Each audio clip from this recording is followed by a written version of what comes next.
Hello everyone, welcome to another Power Talk with Archana. If you're looking for answers how to scale up your sales, this video is for you. If you're looking to be a freelancer, this video is for you. If you are still in a state of confused mind, keep watching. I have my guest Louie John Banta. He's a part of my professional network and based in Philippines.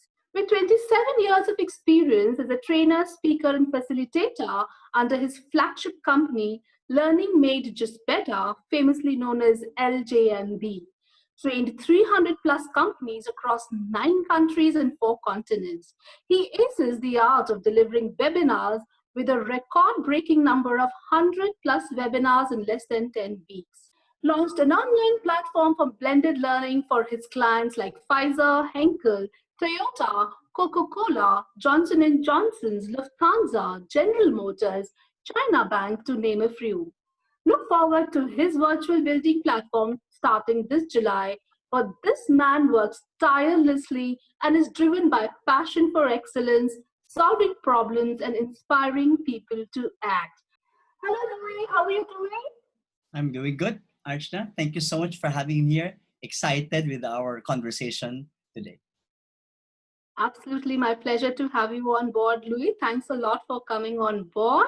So it's all about erasing confusions today. It's all about inspiring people. It's all about telling them there is a lot of hope and drive in the world, and we just need to get going. So we'll start with our questions that have come into me from my audience, all for you.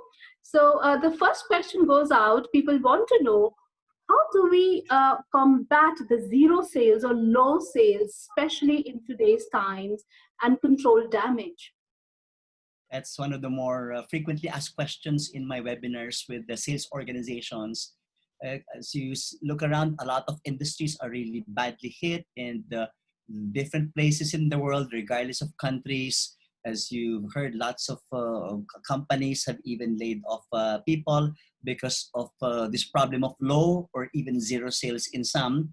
And my advice would really come from an analysis of why the demand has really dropped. And I have led some sales leaders to really revisit and analyze, is there really no demand for your product now because your product is a non-essential? Or the demand stay, but it's really just the delivery or distribution platform that we need to be more innovative with?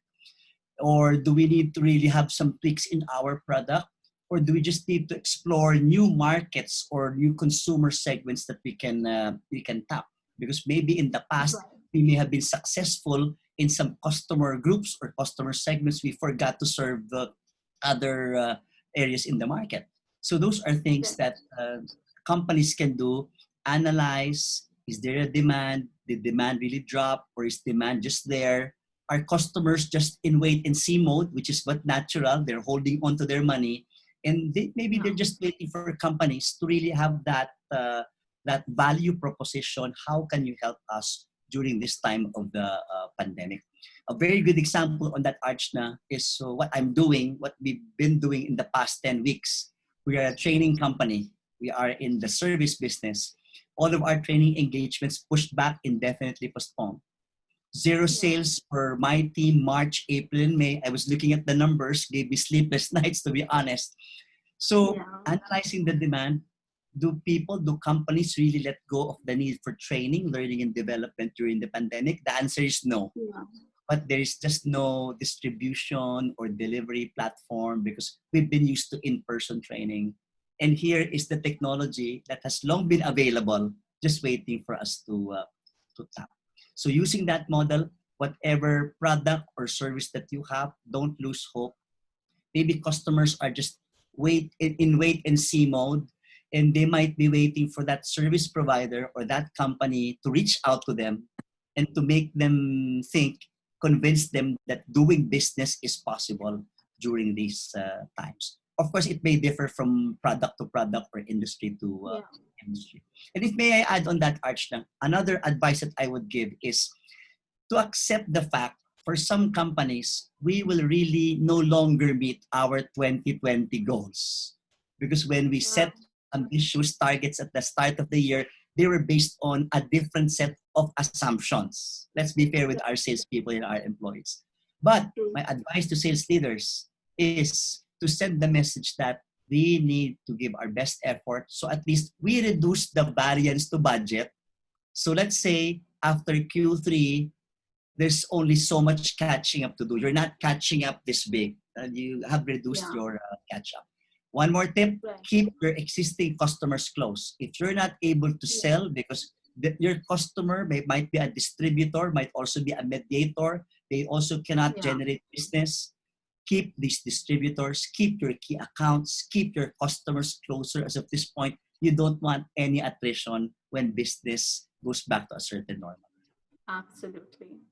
I think that's a wonderful message out there. It's important to whoever is your client, whoever has been with you, associated with you, keep them intact. It's important to keep them with you. They have been with you from a long time. These are bad times. It's important to make sure that they stay with you. The attrition level needs to be as low as possible at this point in time. Great. If not now, then definitely the business will pick up in times to come. It's just we need to bring together everything and stay together with one another. I think that's very important. But Louis, all said and done with, it's difficult. One has to improvise on solutions instead of resigning to diverse situations. When people are left with, inventories, both perishable and no, non-perishable. So, I mean, how can this be resolved? With perishables, it's tricky because it's either you sell them at a loss or incur a bigger loss by not acting with urgency. So Yeah, if you really have perishables, you really have to dispose them as much as possible. Of course, observing ethical business, you don't want to dispose something just because it's expiring, right?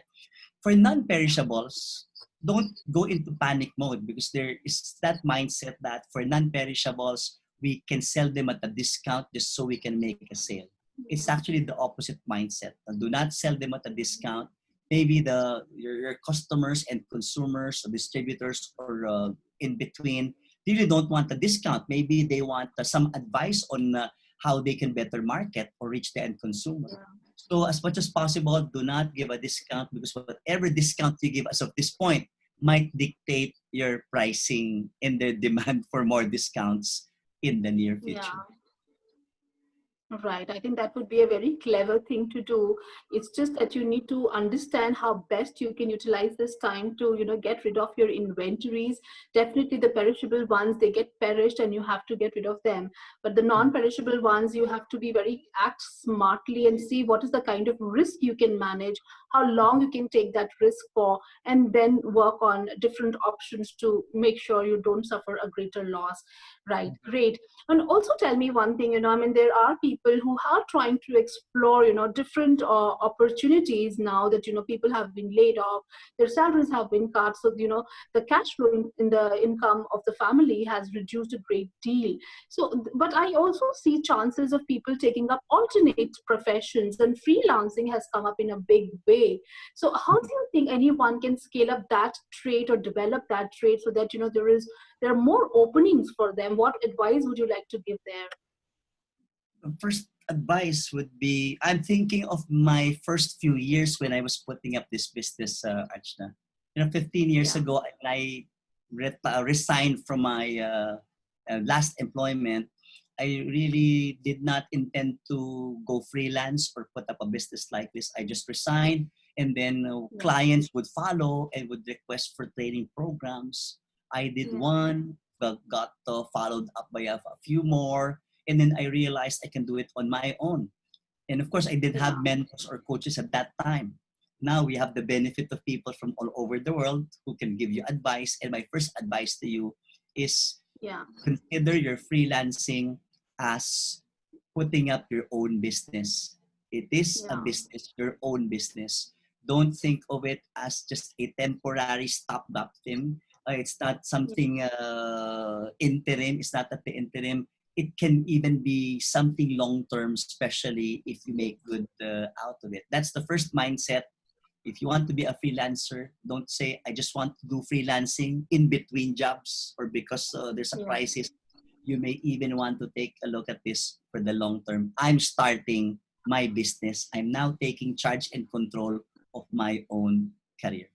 And the good thing is that times of crisis, you may not want to risk it, but it's really a leap of faith for some. If you look at the at research and history, a lot of good businesses actually started during crisis times. To name a few, you have General Motors. You mentioned one of my clients, GM.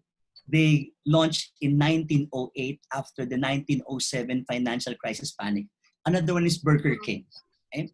Yeah. 1953, they started flipping burgers. CNN started their first broadcasts in the 80s. After Yeah. inflation in the US hit double digits, it fell 15%.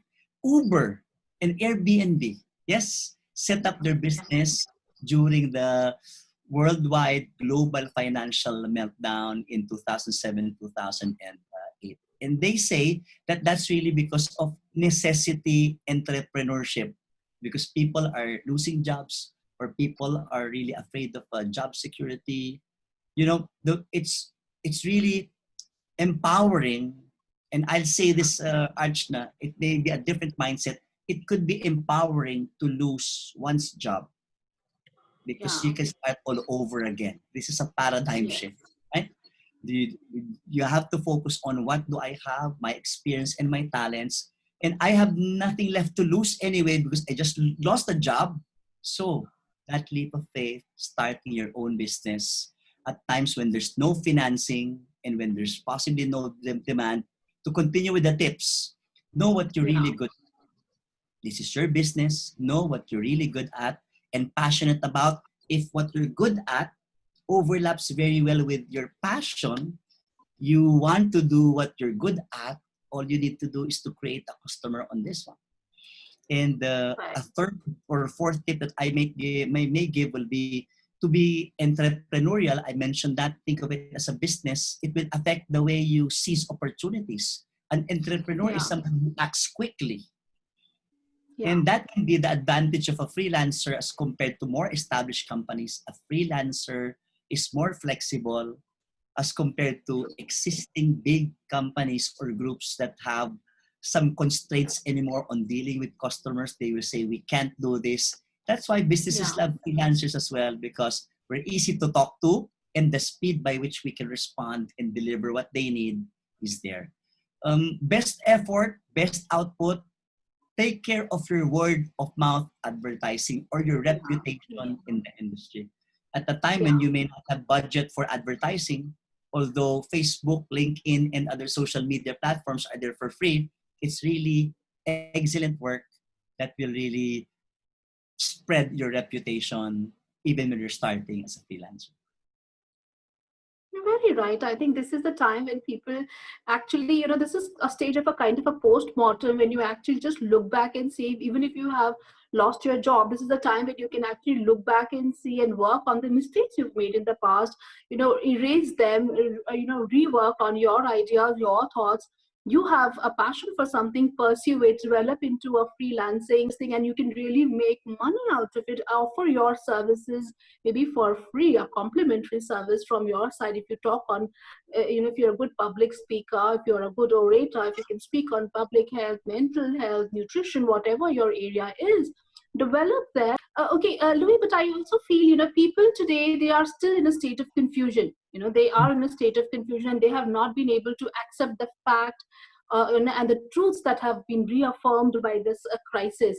What suggestion would you like to give these people to just move out of this state of mind and act, because this is the time when they need to act and they need to understand whatever has happened. We just can't stay stuck there. We need to move on.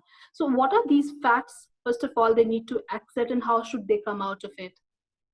In one of my best-selling webinars, Resiliency 2.0, I would discuss Yes. the characteristics of resiliency.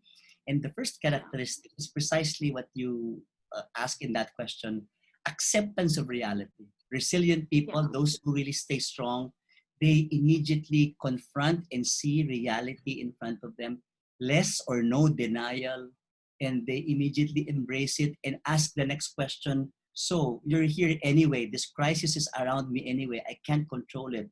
What do I now do? How can I Yeah. improvise solutions? So if people are still in denial, and you just need to look around you, listen to the Yeah. news, right? And read the newspapers or check the media, read in social media. If you're not the type of person who panics, because sometimes you read a lot, it has a negative effect on you. Read predictions and trends. Where is the world going on right now? And to use Yeah. myself as an example, Archta, when I was on those 2 weeks in March, when I was really so down and depressed because how am I going to support 16 families, 16 people in my business? That's how big my Yeah. team is. I really have to confront reality. I said, we can't take this crisis sitting down. We have to do something. It starts with that desire of we need to do something. Maybe we don't know what that is yet, but we need to do something. And just looking around, I saw some people offering webinars in March. I jumped to it and just embrace it fully. There are three types of people there: people who can easily let go and move Yeah. forward and adapt, and they will reap the benefits of being early adopters. The second type Yeah. of people will be for people who just wait for things to improve. They're just sitting there and watching everything that's happening. Maybe they will go along and coast along when things get better. The third type of people, though, are the ones whom I'm afraid will be left behind. Those who are already resisting and not heeding the call of what's in front of them. Even Yeah. successful people may entice them, come on, this is the way to go, but there might be Yeah. that percentage of people. Now, who will you be? Who will we be is now a personal choice. I'd rather be Right. in the first one. Yeah. Very right. I think that's the way it should be. It's your choice. You need to understand what you want to be remembered as. Do you want to be remembered as a go-getter, or you want to be remembered as somebody who was under the blanket, hiding away from reality and not acting when the time was there to act and move forward? Right. Very rightly said, Louis. I think that's absolutely right. These are our choices, and we need to make those choices right now. This is the time. Right, Louis, what else? What is your power message to the people out there to, keep working and stay strong and stay motivated and stay inspired and keep working? And additional thoughts on the questions that you gave earlier. I'll go back to the first question of low or no sales. I said the Yeah, revisit your business model. You may need tweaks on product or channel or distribution platforms. Second one, I said that just work on reducing the variance to budget. If there's really no yeah, way to earn sales because your product is a non-essential, people really don't need it. It's just nice to have. What you can do is to sharpen the saw of your teammates and make sure that yeah, you equip them. It's now time to upskill them with this new remote selling or virtual selling methodology. I guess right. even extending to 2021, presentations through video conferencing will be the norm. And salespeople, they can't Yeah, just go out there and carelessly expose themselves to the virus. I don't think clients and business owners would also entertain people in meetings. So this is a absolutely. skill that sales teams would need to master: remote selling and virtual selling. Now, final advice to others: look at what your competitors are doing, look at what other industries are doing. But sometimes you just really have to follow the hunger. If you're hungry to Yeah, succeed, it's there. The window of opportunity, my dear friends, is just small. And we've yeah, lost what? 10, 11 weeks. Those 11 weeks, no matter how crazy they were opportunities. I'm seeing that as the economy wants to go back to normal. Lockdown is now being lifted. It's now being placed on a moderate state of quarantine. We only have maybe a few more weeks, maybe 6 to 8 weeks to really upskill ourselves, get yeah, ourselves ready, because when this has gone to a certain level of normal, it will now be everybody starting from square one. It will now be tough right. competition once more. Are you ready to compete? Would you be able to put on the table your advantage, your competitive advantage? You still have a few weeks, guys. So even if we were waiting and just in wait and see mode in the past weeks, maybe 4 to 5 weeks to really get your business, get your teams, your products. So even throw them away and replace them with a different one. just get ready because in Yeah. Q3 going to Q4, everybody's starting from square one. Yeah. So hoping we win. And of course, the title of this interview that you mentioned, Archna, I like it as well. Inventing, reinventing, reigniting your self-belief. Yes. Ultimately, end of day, when nobody else believes you, because they may also have their own concerns, you're the only one who will really need Yeah. to inspire yourself and put a pat on the back, self pat on the back, do your own sense of self-motivation. Lovely. Thanks a lot for those kind, wise words. Louis, I think this was amazing. There's a lot to learn from you for people out there. I think this is the time when we reignite, reinvent, and implement all our thoughts and put them into action right away. Get going, and that's how you want to be remembered. Thanks a lot, Louis. Thanks a lot for coming on board and speaking to my audience and giving them this bolt of energy. And, thanks a lot. Thanks a lot, Louis. Thanks for having me here. And yes, we're not just here to give information. Whoever's listening, whoever's watching Archer's show, please do it. Do us a favor. Do it. Change your life in this crisis. Great. Thank you so much. Thank you Thanks so a much. lot. See you in LinkedIn. That was Louis John Banta for you. Just as Henry Ford says, when everything seems to be going against you, remember the airplane takes off against the wind and not with it. It's time to reinvent, reignite possibilities around you, and to reassure yourself that you're ready to go. It's time to take your first flight towards success. Remember, it takes time for things to build, but you need to start now. I wish you all the best and stay tuned for more.